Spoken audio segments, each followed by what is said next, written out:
Well, Simon Melluish, Communications Director for the BTCC, at the halfway point of the season. What's the half-term report going to say? Well, Steve, it's been a busy one both on track and off track, as you know.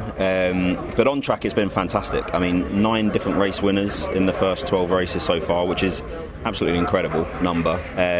We've also got a bit of a title fight that's looking like it's taking shape earlier than maybe usual. We've had a little bit of paint rubbing in the last few rounds, but that's kind of good as long as it stays within the respectful lines of racing. We don't mind a bit of rivalry out there, and so far so good. It's been great, and it's fantastic to be here at Autumn Park, which is one of our biggest ones. As you know, we have a huge crowd here. The campsites are absolutely bulging, so yeah, should be a great weekend.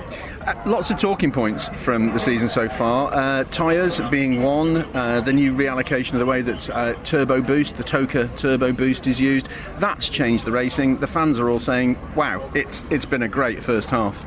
Yeah, we're really happy with the changes that we made over the off-season. They were kind of minor tweaks, really, from last year. Obviously, the hybrid was the biggest one in terms of us moving away, completing that project, but remaining with the same amount of power via the boost. So from the fans' perspective and what they're seeing, it's more of the same. And, of course, last year was extremely close. We had the 2 title protagonists, joint on points going into the final race. So there wasn't really much that we needed to do. We made a few tweaks with the tyre changes going into race 2, which we feel has really worked, because obviously the guys that finish on the podium in the first race have to start the second race on the hard tyre, which makes it quite difficult for those guys to kind of hang on, which, as you know, we like to keep things interesting. The cream will always rise to the top in this championship, and the best driver and the best teams and the best cars will always win the championship, but we like to have a bit of fun on our way to finding out who that is. Absolutely. I'm guessing there are millions of people at home watching the ITV coverage, but you and your team pump out an awful lot of material through social media and through the website, and you must be seeing the returns from that. The interaction with the fans feels possibly better than it's ever been. Yeah, it has been a huge summer, actually, in terms of us. We're now streaming live across the globe for the first time in the championship's history, which is incredible when you consider what a revered history this championship has. Even during the Super Touring era, it was something that we were unable to kind of complete, whereas now, thankfully, because of the likes of YouTube, we've come up with a great deal with ITV over the off-season. They really helped us out. So now, anywhere in the world, you are able to watch the key sessions live and every race live in the BTCC, and that's probably been one of our biggest attributes of this season. And we're now starting to see some of those international fans who maybe were really familiar with the championship during the 90s and the 2000s. We're really seeing them start to switch on as well. And obviously our loyal fan base in the UK has always been there for everyone to see. I mean, you just have to look around here to notice that. But you're right, I think social media is a minefield, and it's difficult, and my job has changed immeasurably over the last 10-15 years. Once upon a time I could write a press release on a typewriter on a Sunday, and now it's TV, radio, social media, everything, and it's, but in fairness to bring something like the BTCC closer to people, social media is a fantastic way of being able to do that, as you know. And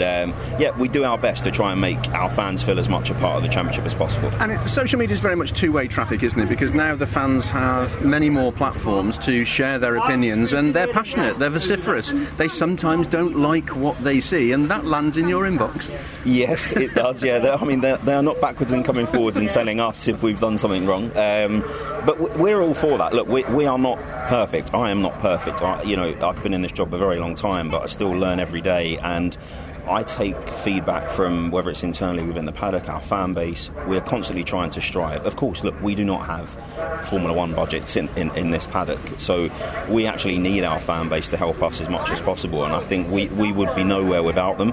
So some of that feedback, as constructive as it can be, it is really helpful. But like you say, they also now, the rivalries you're starting to see on social media, someone might not like this driver or that driver, and if it's all healthy rivalry, that's what sport's all about, and that's fantastic. I think we need those rivalries. So I'm more than happy for all comments to be received, as long as they're within a certain frame. Outside of Formula One, motor racing can sometimes be a closed shop. What's going on to take the message about BTCC to a wider audience? Yeah, look, I think maybe banging our own drum a little bit. I mean, funny enough, my personal opinion is people may have used to look down their nose a little bit in terms of the way BTCC has been run for a very long time. We have always been an open paddock. But we continue to try and do as much as we possibly can. Look, if the drivers could spend every second of every day and we could all kind of welcome all of the fans in all of the time, we would. It's very difficult. It's a very, very busy weekend. The drivers are under massive pressures, to be honest. Okay, for a Sunday, for example, they are in the car 3 times. You add in the ITV interviews, you add in what we're requiring of them, yourself, Steve, with that, and sponsors, etc., etc., and then obviously the pit lane walkabout. There is not much more free time for us to.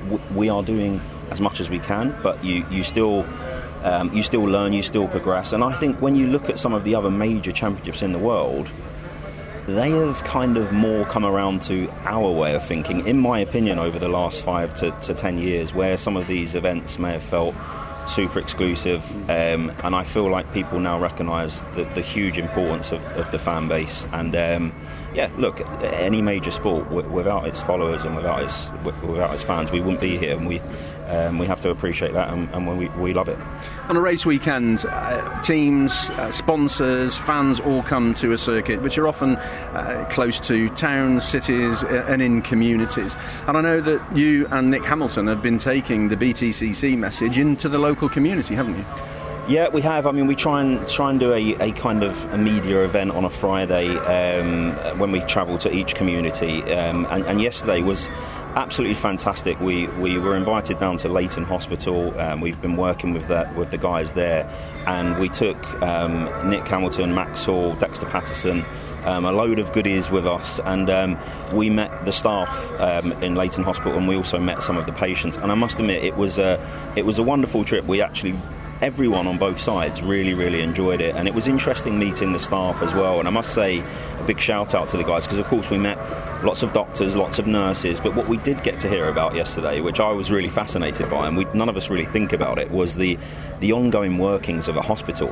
And then we were taken into what felt like the largest restaurant you've ever seen in terms of the amount of meals that they cook. I think this one hospital cooks 650,000 meals a year.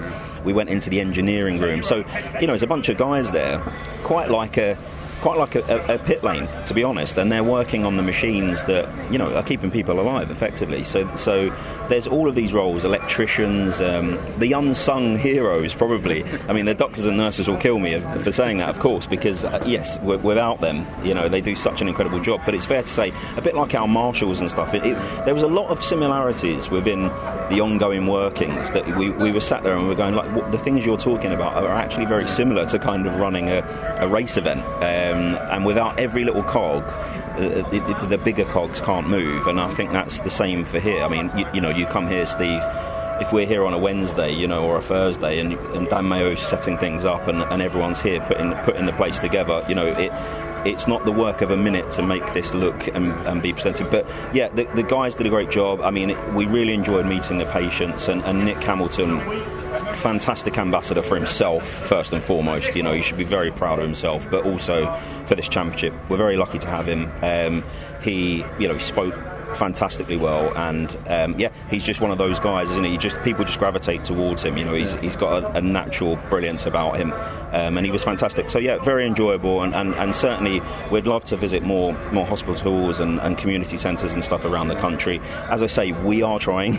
It's just time, resources, constraints, all of those things. But we will continue to keep pushing the envelope, and on we go. Up here in the northwest, a lot of hospitals benefit from charitable donations and visits from predominantly footballers. It's a big footballing area, premiership teams all over the place.